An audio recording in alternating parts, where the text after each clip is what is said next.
Kaze mu kiganiro Mupupu, ijwi risemerera ry'icabona ca Kristu. Ndabaramukije mwese dusubiye guhura kandi kuri uno munsi muri kiganiro ca Mupupu. Izina ryanje ni Gahoza na Deje. Uno munsi nkaba nsubiye kugaruka kugira dusangire intahe, amahishurirwa, eka nukuri ibijanye n'ijambo ry'Imana. Uno munsi rero nkaba nari numvise nshaka kubasangiza ukungene nabatijwe muri Mpwemu Yera, ukungene natanguye ntatahura mpwemu, nkumva ahubwo ni n'ingorane kuri jewe, mugabo mu nyuma Imana iragira ubuntu. Ibi vyose rero bikaba vyatanguye nkuko nari nababwiye mu ntahe iheruka, nari nababwiye ukungene nageze ahantu ndaruha, ndabwira Imana nti umve jewe biraheze, ndabaza Imana nti ndiko ndondera iki, kandi nkumva muri jewe ndiyemeza, vyatuye n'umutima be n'umunwa wanje, ndavuga nti Imana ukama gutora ico niko ndarondera, nukuri ndakugumako. Ntiyabaye gusa kuvuga ati ndarindira ko ndagitora kugira ndakugumeko, mugana naciye numva none ntegerezwa kugumaho, ntegerezwa kurondera kugira nejo mvuge nti sinatoye, mugana nari narondeye kandi nagumye ahantu hamwe sinatambikiza. Hama hageze kuri Mpwemu Yera, nagiye namuvuga, napfa kuvuga uko nyene kubera nivyo nize, niko vyanditse muri Bible nsoma. Ubu rero nari nitayeho gusoma, ubu riko arivyo numva no mu nyigisho, nivyo no muri makuru biblique baramuvuga, mugabo sinanyuzwe. Gushika umunsi mba nicaye, ico cumba sinzopfa nacibagiye nukuri. Iyo nzu siyo nkibaho, mugabo ico cumba sinzopfa nacibagiye. Narabayemwo ibintu vyinshi, narabonyemwo Imana nukuri. Hamwe bavuga ngo abigishwa baba muri mu cumba co hejuru muri chambre haute, nashina jewe aho hantu twahuriye Imana, mugabo ni Imana. Ariko rero niko ndakwirikira ikiganiro, ni chaîne nkunda cane, ndanayibatuye, yitwa EMCI, ni mu gifaransa gusa, mugabo ni ibintu vyubaka. Bavuga numva nukuri ndayibatuye, muzovyibonera. Bavuga mu buzima bwose, bavuga bafatira ku mateme atandukanye, ku ibintu bijanye n'ibintu bitandukanye mu buzima. Urumva ndanumva umunsi umwe habaye umutumire batumiye, ariko avuga ngo, ariko aravuga kuri Mpwemu Yera. Nza numva ijambo yavuze rirancumise mu mutima, yavuze ngo nta relation ihari, nta bugenderanire bushoboka n'Imana ata Saint Esprit arimwo, Mpwemu Yera atarimwo. Urumva niko no bivuga ati nta relation ishobotse n'Imana tutazi Saint Esprit, tutagendana na Saint Esprit, tutamukonsidera, tutamubona, tutamutahura, tutari kumwe nawe. Ako kantu reka arankozeko, ndavuga hariyo umuntu ashobora jewe Imana yanje natoye ntawumbuza. Bashasha ndashavura, erega rya shavu, ariko kugira bavuga ngo sainte colère, rage, nagize ishavu nukuri geranda, niko nabisigura ngira mu Kirundi. Ca ndavuga ntumviriza, ni Saint Esprit, Mpwemu Yera, wewe urinde umbuza kugira ubugenderanire n'Imana, nyibwire. Jewe rero gushika ubu aho hose nari nziko nukuri muri uko kutamutahura, naramushira ku mpande, mugabo kuri je nabona n'umumarayika. Nakujya kuntu rero ngo yamanutse kuri Kristu, kuri Yezu Kristu, umukubatizwa nk'inuma, mu mubiri w'inuma. Jewe rero nabona sinzi gituma haciye hanzamwo Saint Esprit, Mpwemu Yera ni umumarayika w'Imana. Donc mugabo si Imana muri jewe, sinabona ko ari muri ubutatu bweranda ubutatu bweranda bw'Imana, la Trinité de Dieu. Ngo sinabona ko nawe ari Imana, ariyo Mana muri twebwe, ariwe Kristo muri twe, ariwe twigisha kugendera muri jambo, ariwe twigisha kugendera mu kuri. Urumva ivyo sinabitahuye. Hama bashasha ndafata iminsi 3 y'amafungo.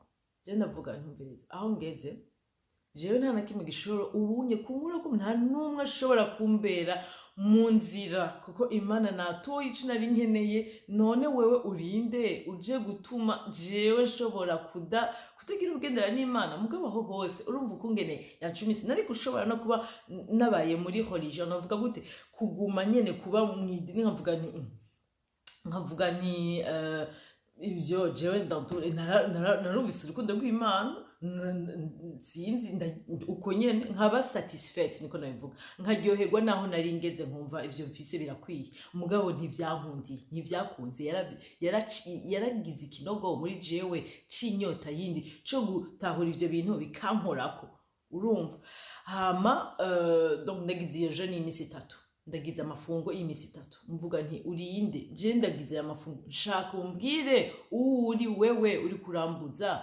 ushobora no kumbera intambamye kugira ngire imigenderanire ngire relation n'Imana vy'ukuri ndagize ntuzi sinekunda natahura ivyo ngira mugabo cyangwa ndondera muri uwo mwanya inyigisho zijanye na Mpwemu Yera nkaguma ngerageza no kuba muri gutazira Imana muri louange na adoration n'indirimbo zivuga Mpwemu Yera mugabo muri ivyo vyose numva nyene sindiko natahura ya misi 3 irahera nta na kimwe cahindutse nta na kimwe numvise nta kimwe natahuye gishasha hama mugabo umunsi wa 4 ndavuye ku kazi ndashikaye n'umwana turi kumwe n'umwana mugana naduze hano ndasubiye muri cacumba cakindi cyo hejuru nyene ndanasenze ndavuga n'Imana nukuri ndagarutse ndagusavye umwana umundabire nukuri numva nshaka kuguma aha hantu gatoya urumva ko ya mafungo yaheze mugabo wa munsi wa 4 nasubiriye urumva nafunguye mugabo ubu ndavuga nti oya ndagarutse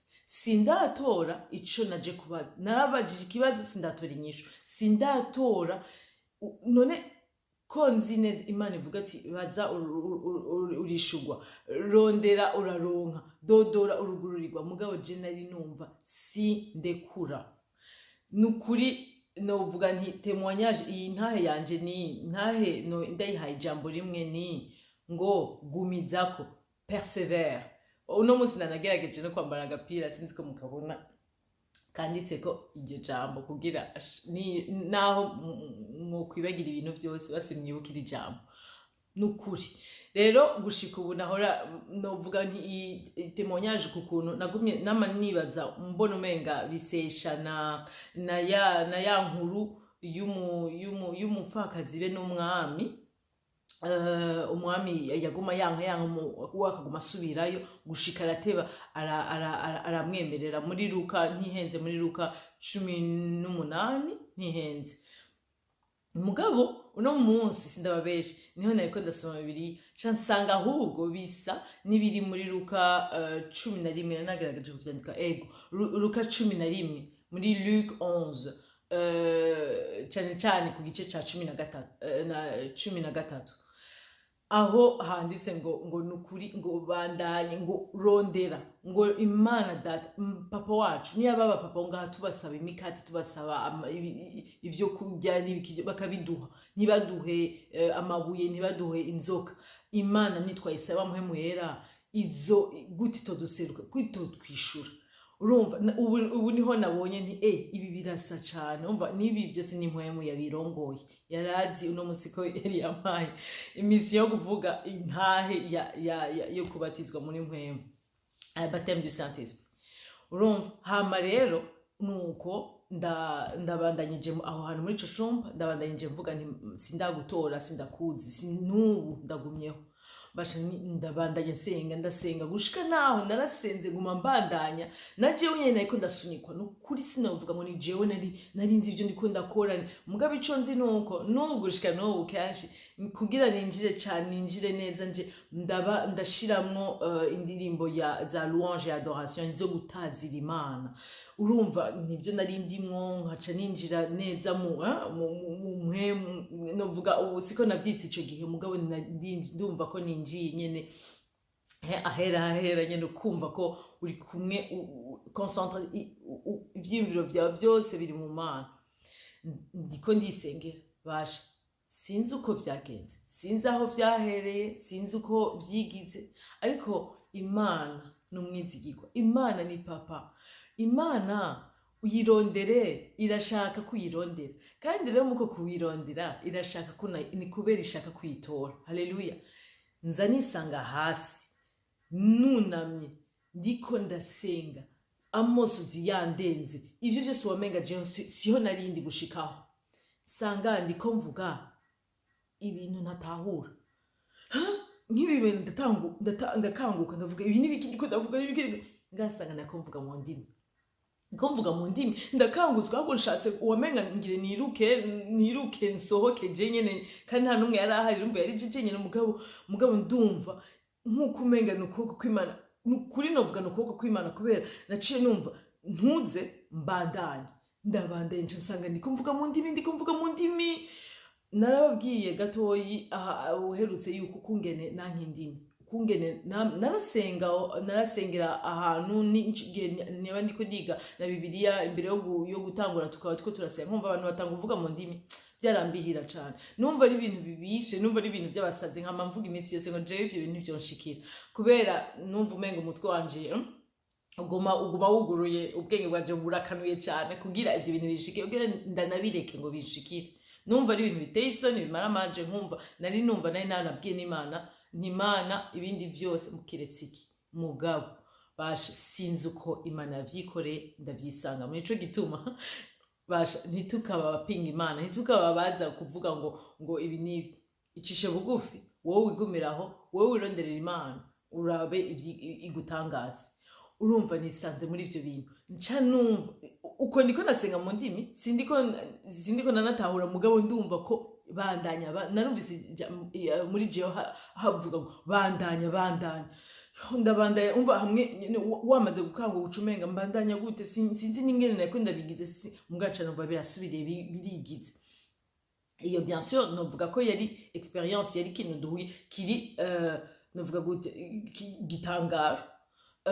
Donc yaravyigiriye, ubunye ndiko ndavuga mu ndimi, ndashobora n'ubunye kuvuga nti okay reka dusenge, nkumva muri jewe ndavuze nti nshaka, numva handuzemo indimi canke numva nshaka gusenga mu ndimi nkabigira, suko ntegerezwa ivyo nivyo niyumvira kera ngo ntegerezwa kumva vya bindi numva ijya mbere, mugabo aho n'ahantu tuza turagenda uko wegega imbere utebuka vyumva nuko bikora, ko bidategerezwa guhera mu bintu bishushe gusa.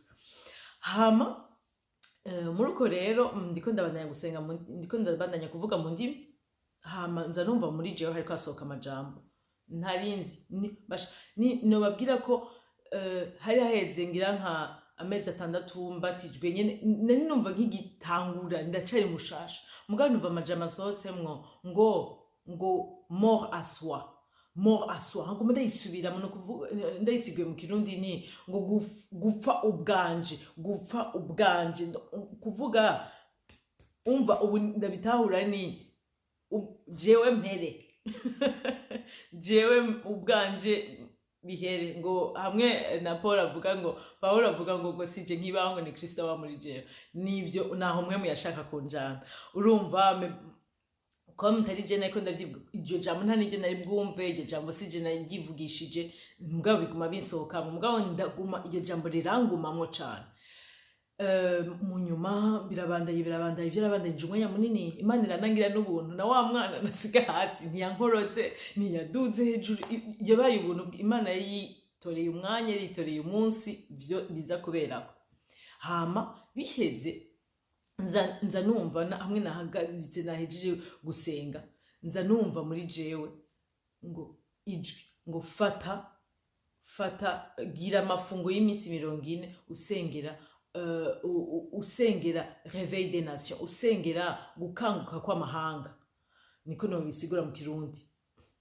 Ivyo bintu jewe na deje n'ingitangura kugenda n'Imana, je nomenya gusengera ikanguro gute, no sengera gute amahanga, na jewe sindamenya mugabo rero ubunye nsubiye inyuma niho ntahura yuko nta nivyo ndagushobora gusengera, n'Imana ntiye kuba yampaye iyo mission. Imana ntiduha ivyo tudashoboye, ivyitabanje Imana ntizoguha ivyitabanje, ntizogusaba ivyitabanje kukwihera, ntizogusaba ibitajanye n'ivyo yaguhaye.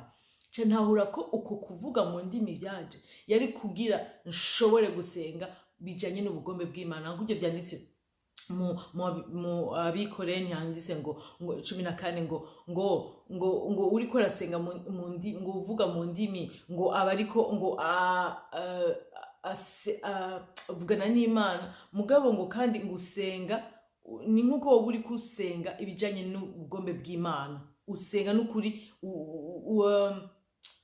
bavuga gute ngo umenya uvuga ibijanye n'ubugombe bw'Imana uranashimagiza Imana uko bikwiye kandi na Mpwemu aho mu Baroma haravuga ngo Mpwemu aca dufasha aho rero niho Mpwemu yifatiye control Mpwemu yace yifatira byose aca ariwe aza arivugira yashaka ko ariwe asengera ayo mahanga jewe nabaye nkakumwe navuga nti kujya bavuga ngo nabo banesheje n'amaraso y'umwagazi be n'ijambo ry'Intahe nukuvuga Mpwemu yarakeneye ko dufatana ko ndamwemerera nkagira uko kwifunga hama nkugurura umunwa wanje akivugira akisengera n'umutima wanje bikaduga ku Mana yonyene ari ikirivugira kuko sinari bwamenye ukungene nsenga na jewe nyene no mu buryo busanzwe nari numva umenga ndabwira Imana nyene nkayiyagira uko nyene nshobora kuyagira umugenzi nkabwira urumva Imana kandi nkaba no nkayitazira kandi nkasenga numva biryoshe nyene umva uri kuratazira uri kurayagira Imana mugabo sinari ahantu wombwira ngo nsengera amahanga nsengera ikanguro ivyo no kuvuga iki mugabo nsanga yari jewe nyene jewe ubwanje nategetswe gukanguka urumva uko kuvuga ngo mort à soi ngo gufu ubwanje no kuvuga jewe nyene nkanguke mpaguruke ikanguro ritangure muri jewe ntangure kumva yuko ofe nibaza ko nubu ninabamagaze ngaha nkavuga Imana na passion nyinshi nkavuga Imana numva umenga ni nyenyeri zizoduga imitima ikaguma igenda ni muri jewe harabaye ikanguro muri jewe harabaye ikanguro nibaza Mpwemu yakora vyikorera muri jewe agaca ampa no kubisengera n'abandi benshi nico gituma ahamagaze ngansengera ikanguro yawe mwene data musengera ikanguro y'amahanga haleluya nico gituma numva umengo no munsi niyabari ikintu nshaka kubaza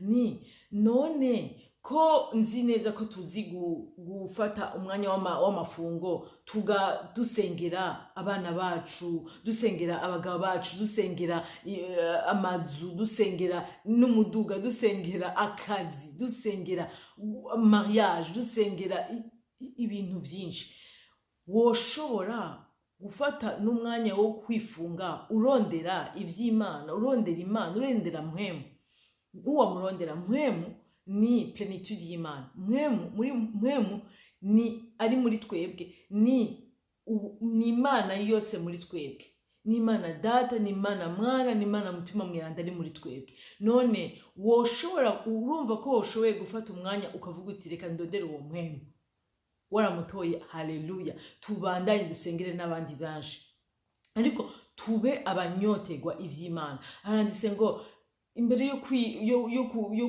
kuza ngaho onye kwiyanketa kugira ibibazo vyerekeye ivyo tunywa ivyo turya turondere ubugororotsi imbere y'Imana turonde ibindi byose bizokurikira haleluya turondere Mpwemu nkuko nabasiguri uko amahishirwa na ronse ni daho twese uri mwijuru izina ryawe nire nahazwe daho twese uri mwijuru ni papa wacu ni Imana Data yishuye nka Imana Data ni izina ryawe rinahazwe ni Imana yishura nka izina ryayo Umwami wacu Yezu Kristu ubwami bwawe nibuze iyo ni Imana yihishuye rero nka Mpwemu Yera ubwami bw'Imana no kuvuga Imana muri twebwe nibuze bwashitse ubu muri twe ntibukiri ngo nibuze ubu buri ngani gusa tube ku mavi dusenge umva ntiduhagarike kujya dushobora gusenga ngo dukire dushobora gusenga ngo turonke akazi nukuri tube abaja ku mavi bicara bakavuga ati simva hamana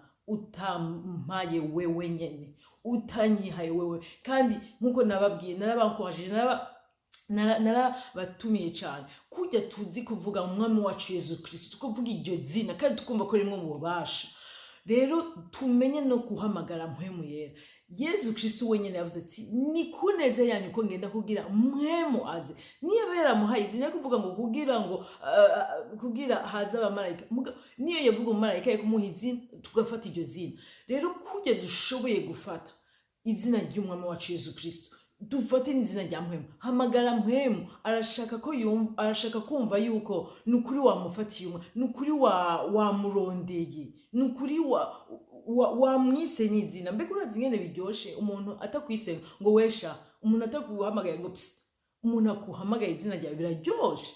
Kandi rero nkuko kumuhamagarira izina ryiwe, ntumuhamagare gusa n'izina, ariko utahure yuko na Yezu Kristo atubwiye ati azodufasha kugendera mu kuri kwose, apane vy'igipande, azodufasha kuko twebwe ubwacu ntavyo twokwishoboza. Haleluya. Kandi ngo Kristo yarafise vyinshi atubwira, ngo ariko ntavyo twari gushobora gufata, ngo ariko Mpwemu Yera niyaza azodutwara mu kuri kwose, kuko ni Kristo muri twebwe abandanya tuyagisha. Ni Mpwemu, ni ubuzima bw'Imana. Mpwemu Yera ni ijwi ry'Imana. Haleluya. Nukuri harageze ko twumva yuko nukuri Mpwemu Yera si uw'abapastori gusa, si abapastori gusa, si aba archbishop, si abapatiri gusa. Oya, Mpwemu Yera ni uwacu twese abakiriye Yezu Kristu, ari ngaha muri twebwe. Mugabo rero nitumureke ngo kubera niyo bari muri arashaka ko dufatana. Mugabo mu gihe Mpwemu ari ngaha wowe ukaba wameze gutya, ingo nawe wumve umuhamagare uti ngo dufatane Mpwemu, uwe wari ngaha uzobuja ufashe mu kuboko kwiwe. Mugabo niyo bari muri wewe ukaguma umwinyoha nk'udahari, nk'uko umenga noza nk'iwawe, ugaca unyicarika ahantu hama ntunamvugishe, ntunambaze n'ibibazo, ukaguma wirenganira, aho wumva tuba dufise ubugenderanire umeze gutya. Mu mwanya muto ndahaguruka ngende. Mugabo rero naho nyene hagarara umuyagishe, mubaza ibibazo. Nukuri mu kintu nize gifasha n'abantu uzoyabe na wewe umuntu muri ko murayaga kubaza ibibazo birereka na ningene ufise intérêt, uritayeho umuntu. Mubaza ibibazo kandi wizere ko yishura, umve umenga nibisazi. Mugabo ntacu ndagutume muri ivyo bisazi, ingo muri ivyo bisazi, kuko birashoboka ko tuyaga kujya.